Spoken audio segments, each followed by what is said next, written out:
Welcome back to our three-part little series here, mini-series, teaching, faith lesson, whatever you want to have it. This is part two to a series that I've called A Call to Consider. A Call to Consider, part two. And I want to call this discussion here today, part two, I want to call it Boundary Stones. I want to talk about boundary stones today. And if you're just tuning in now and you haven't listened to part one, I would highly encourage you to listen to part one of this little mini series first before you listen to this one. And in our last conversation, we talked about three different kinds of leadership. We talked about the prophet and the priest and the king, and we talked about how all of these different kinds of leaders have different designs, they have different methods, they have different objectives in what God's called them to do and how God's called them to lead God's people. One is a spiritual leader, the priest. One is a missional leader, the king. And one is a leader of truth righteousness and justice.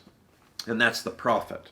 And so we talked about how all these different leaders need each other. And I'm trying to speak and I'm trying to give this lesson not just in a vacuum, but I'm trying to speak gently yet directly, effectively, with grace and invitation to let as many people into the conversation to hear and consider. But I'm trying to speak a very timely message right now to where our world's at. Our world, it's 2020. I don't know how well this little video series is going to age in the months and maybe even years to come. I don't know how well this is actually, so make sure you check the timestamp on this if you're watching this years from now.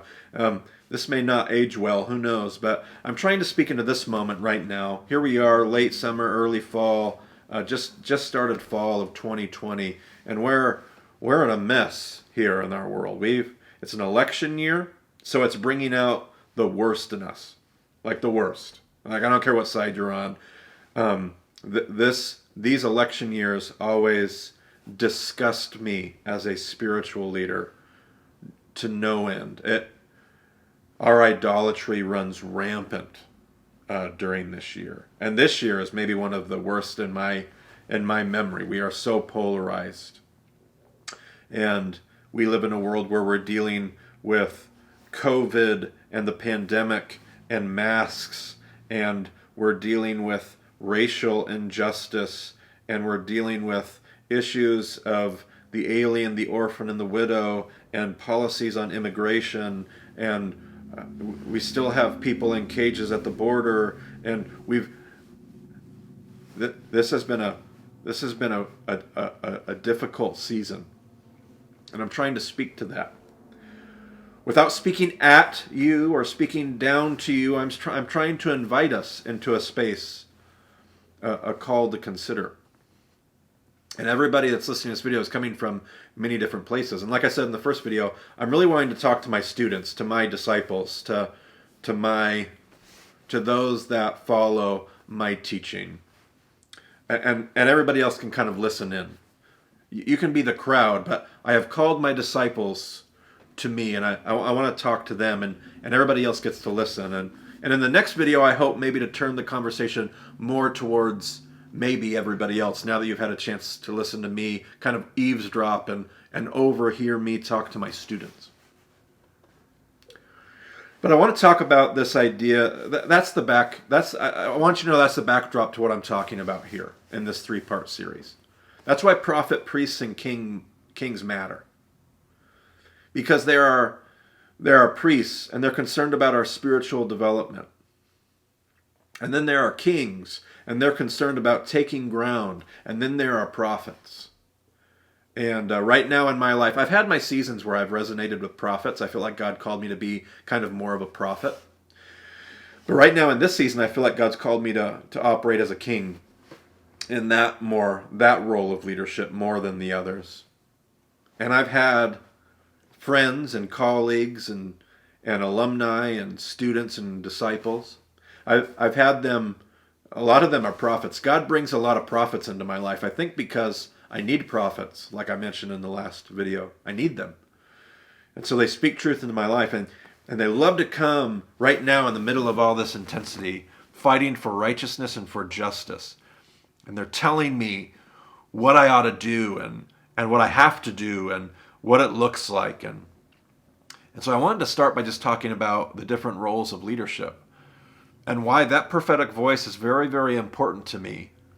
And yet I also have a role that, so let me build on this. I want to talk about boundary stones. There's this concept in the scriptures about boundary stones. The Bible says over and over, don't move the boundary stones. So what are boundary stones? Well, boundary stones, I'm going to show you a picture here. This picture shows you some ancient fields. And those stones, if you look really closely, you'll see the stones that kind of mark the borders of family fields that are within a larger plot of ground. There are multiple families that have little parcels, little pieces of field. And when you came into the land, when God gave Israel the promised land and they walked in for the first time, they walked into a land that already had fields, and every single family was given a field. Every family got a little chunk of dirt, and God told you in the Torah, God said, if you walk in my ways and obey my commandments, that field will always provide enough for you. It doesn't matter how big your family is, how small your field is. If you follow me, I will make sure that that field is always enough for you. And there are certain things I want you to do and certain ways that I want you to walk. And when you harvest your field, I want you to not cut the corners of your field. I want you to leave some corners for the alien and the orphan and the widow in your midst. I want you to take care of those foreigners who don't have a field. And this is how I want you. And God gave all these kind of rules. But each family got a field, and it was marked by boundary stones. I even had one guide, one teacher, tell me that some of the stones that sit in a field like the one you're seeing in that picture, some of those stones may have even been there since the days of Abraham.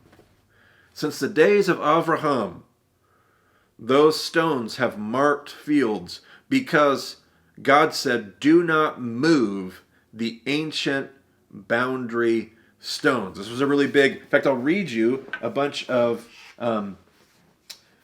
passages here. Let's look at Deuteronomy 19, verse 14. Deuteronomy 19, verse 14. Do not move your neighbor's boundary stone set up by your predecessors in the inheritance you receive in the land the Lord your God is giving you to possess. Do not move the boundary stones that were set up as your inheritance. Do not move them. Do not move your neighbor's boundary stones. What about Deuteronomy 27, 17? Deuteronomy 27, 17. Cursed is the man who moves his neighbor's boundary stone. All the people shall say, Amen. All right. What about, let's look at Proverbs 22, 28. Proverbs 22, 28 reads like this. Do not move an ancient boundary stone set up by your forefathers. Do not move an ancient boundary stone set up by your forefathers. What about, let's say, Proverbs 23, 10 through 11.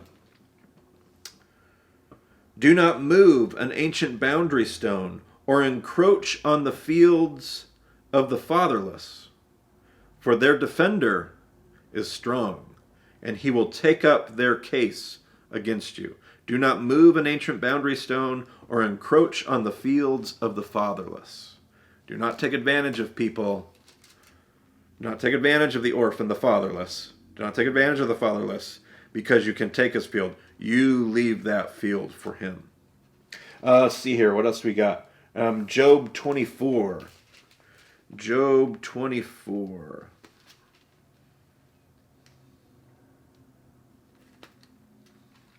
Verse 2. Men move boundary stones. They pasture flocks they have stolen. So, talking about these thieves, and one of the things these thieves do is they move boundary stones. Let's see here. What about Hosea 5? Last one that we'll look at. Hosea 5, verse 11.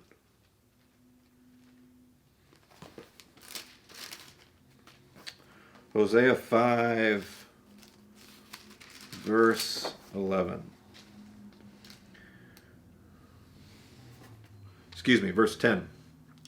Judah's leaders are like those who move boundary stones. I will pour out my wrath on them like a flood of water. So there's this concept of not moving boundary stones. Do not move the boundary stones. Now, this principle is there for a couple reasons. Number one, it teaches you on it. Let's just start on a very physical, materialistic level. Essentially, the lesson is be content with what God gave you. Be content with what God gave you. God gave you a certain field. Be content with that field. Don't try to get more.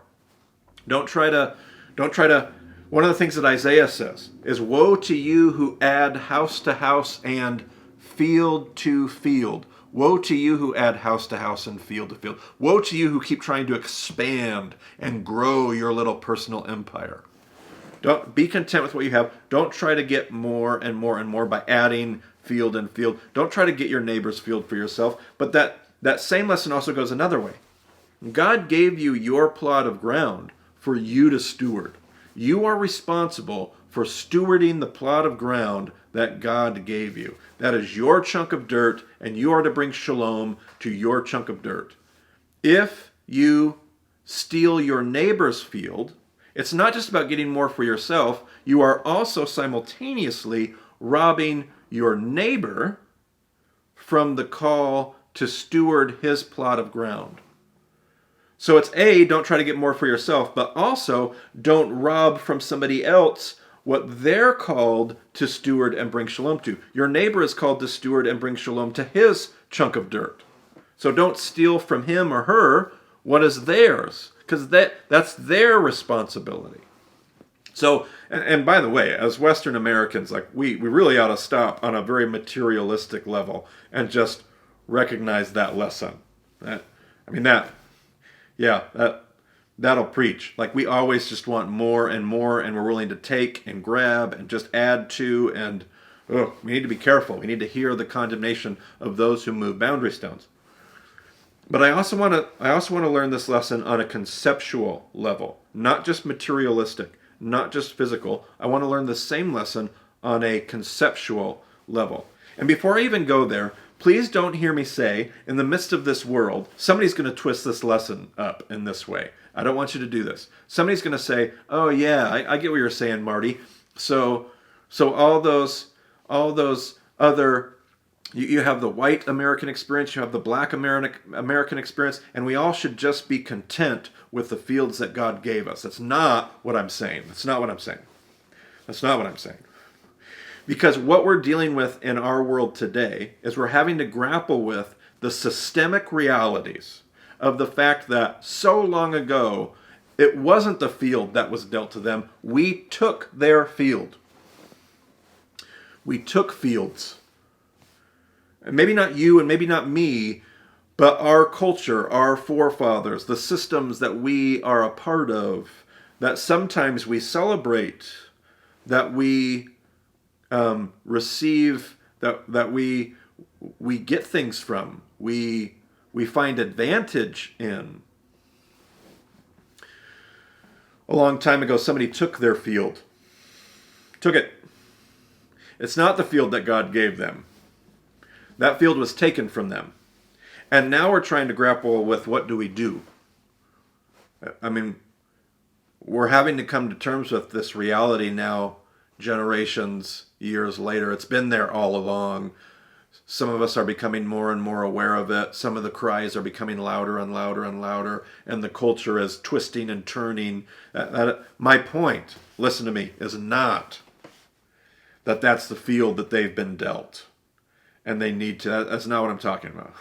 That's a whole nother conversation entirely, but that ain't it. What I'm talking about is in this world where hopefully God's people, and unfortunately this is not as true as it ought to be, but in our world, hopefully God's people would understand that our call is to bring shalom to the chaos. Our call is to pursue justice. What has the Lord required of you? But to act justly and to love mercy and to walk humbly. Right now, in this election year, the church will struggle to do that. For the next some odd months, it will be ugly. We're called to act justly, to love mercy, to walk humbly. We ought to be people that look out for oppression and fight oppression and right wrongs and pursue justice. That's what our call is. Always has been. From the Old Testament through to the New Testament and beyond. And so as we fight this fight, as we try to bring justice, there's a lot of infighting that happens. And I wanted us to understand our roles as priests and kings and prophets, and I wanted us to hopefully understand and appreciate everybody's roles in that conversation better. But I also want us to think about boundary stones. Because every single person was responsible for their chunk of dirt. And first of all, we ought to not move boundary stones. We need to make sure that what we're letting people do is farm the fields that God has given them, and not try to take their field for us. So you've been called to steward your chunk of dirt, and you need to farm that field. You will have to give an answer before God for the way that you stewarded and farmed your field, the way you brought shalom to chaos, the way that you pursued justice. You will give an answer for your plot of ground. But do not steal from somebody else. Do not steal from me. Do not steal from your neighbor. Our call to farm our field. Now, I'm also not saying leave people alone and it's a private matter. Farming fields was not a private matter. I could see what my neighbor was doing right next to me. Farming your fields is very public. This is not like leave me alone, I get to do what I want in my own. No. When you farm your fields in front of others. I can see when you don't cut the corners of your field and you leave the corner for the alien, the orphan, and the widow, I can see how big your corners are. I can see it physically. It's not private, it's very public. I can see the methods that you're using to farm your field. And you might have somebody in one field that uses the old ancient ways of farming their field. And their next door neighbor, well, they might have all these they got the new technology and the new methods. And that's fine because they're responsible for farming their field. And you're responsible for farming your field. And you will have to give an answer for how you farmed your field and why. It's your responsibility to steward your field. But you shouldn't call over the wall and try to take over your neighbor's field or try to yell at and critique your neighbor. Your neighbor might be a prophet, or your neighbor might be a king or a priest, and they need to steward their field adequately according to the call that God gave them. And we all need to respect the fact that do not move the ancient boundary stones. But here's the deal. We all farm our fields differently, and we've all been given a different plot of ground, and we will all have to give an answer for the field that we have. But listen, we should also all help each other. So what the kingdom of God should look like is me looking over to my neighbor's field, and I'm a king, and they're a prophet, and I need them in my life, and I need their voice speaking truth to power. But they also need to let me farm my field. But I'm going to step over the boundaries, not move them. I'm going to step over them, and I'm going to help my friend, my neighbor, who's a prophet, farm their field. And I'm going to help them be a prophet. I'm going to help them farm their field the way that they're going to farm their field. And I'm going to hope that that same prophet steps over the boundary stones and helps me farm my field, because nobody can farm their field on their own. We all have to help each other. But we ought to help each other in a way that respects the way that they're stewarding their plot of ground. And of course, in all of these interactions, in all of these relationships, we're going to get a chance to talk and to challenge and to speak truth to power and to help people navigate their atonement and to put God on display and to help God's people take ground. In all of these interactions, the prophets and the priests and the kings, all farming their fields, all stewarding the chunk of ground that God gave them. Of course, we're going to make everybody better. But what I often see is everybody trying to move the boundary stones. Prophets trying to make sure that everybody else is a prophet. Kings trying to get rid of the prophets. Quit speaking truth to power. Just moving the boundary stones. Getting rid of their field. Just enveloping their field and making the prophets go away. Or the priests finding ways to manipulate and control the story so that they can keep adding field and using their priestly power to rule like a king. And do not move the ancient boundary stones. In order for us to be a part of the thing that God is calling us to be a part of, we are all, and there's so many things we could talk about right now, all the things that have always been there, poverty and global issues and domestic issues. We have some real humdingers right now in 2020, but there's also all the ones that have always existed, all kinds of systemic oppression and abuse. We also have some things right at home that we're dealing with. So, but take your pick. Let's say we want to tackle this issue of racial injustice in our world. It's going to take everybody. Listen to me. It's going to take everybody farming their field. And some of us are prophets, and some of us are praying, are kings, and some of us are priests.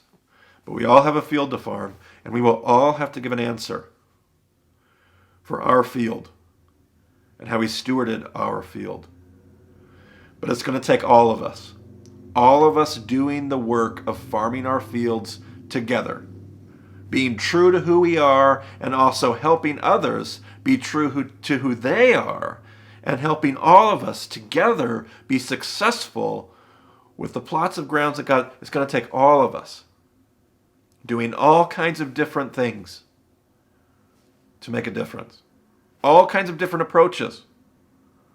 All of us being about the same work to bring about sustainable, meaningful change in the world. It's not just about that one approach. And it's not about how that approach doesn't get it done. If we're all headed in the same direction, it's about all of us doing all of the different pieces. Some of us loud, some of us quiet. Some of us in front, some of us behind the scenes. Some of us over there, and some of us over there. Some of us creating the hashtag and doing the social media, and some of us being silent and doing it organizationally. We all have to be doing something. Doing nothing is not farming your field. Let me be clear. Doing nothing, saying nothing, engaging nothing, that's not farming your field. Not as a prophet, not as a priest, not as a king. We have to be doing something. But the something that we're all doing is going to look different. But we're all responsible for our field. Do not move the ancient boundary stones. So a thing to reflect on, something to think about. We're not done yet. We still got part 3, but we're just building upon this idea of who we are, how we're engaging the world, and how we need to encourage each other in the differences and the diversity of how to make an impact in this world. Where will we go next? Well, tune in and we'll find out how we're going to close this series next time.